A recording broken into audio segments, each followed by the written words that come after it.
It's a Demoff and Al Davis squeeze play on Baltimore. Maybe they can panic him into making a trade that they don't want to make.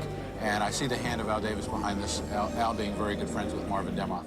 Los Angeles Raiders owner Al Davis had spent the previous 3 years suing the league for the right to move his team. The bad faith and the unfair dealing will continue toward the Raiders, and it's a challenge, and I'm going to go ahead and meet the challenge once again. I have a meeting with Al Davis. He says, yeah, I really like this Elway guy. He says, I know he can move the chains. Can he throw deep? I said, Al, don't ever tell anybody that but me. I said, the one thing John Elway can do is throw the ball farther than anyone you've ever seen. Davis was stuck with a late pick, number 26. But such roadblocks had never stopped him before. I said, you have to get a pick in the top 5 or 6. He said, okay, we'll go get it. His first call was to Bears GM Jim Finks, who held the number 6 pick. In Group A is Howie Long and Ted Watts.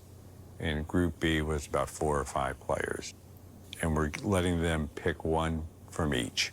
And he calls me back and he said, we have a deal for number 6.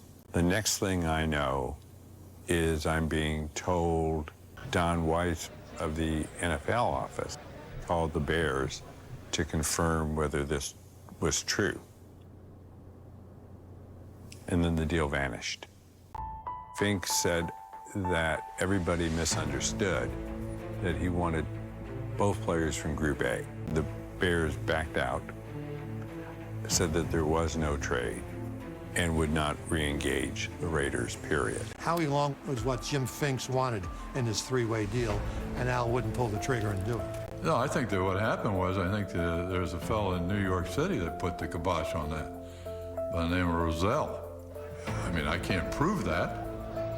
Al believed that the league interfered, that the league had conspired so that the Raiders would not get John Elway. He wasn't paranoid regarding this. He was more likely accurate. They are ready to take their pick. The Bears with the first of 2 picks. Don Weiss has the card. He'll go up to the commissioner. What was actually discussed between Don Weiss and Jim Finks is now lost to history. The number 6 pick was in the books. The Chicago Bears. The Bears pick on the first round. Jimbo Colbert tackled Pittsburgh.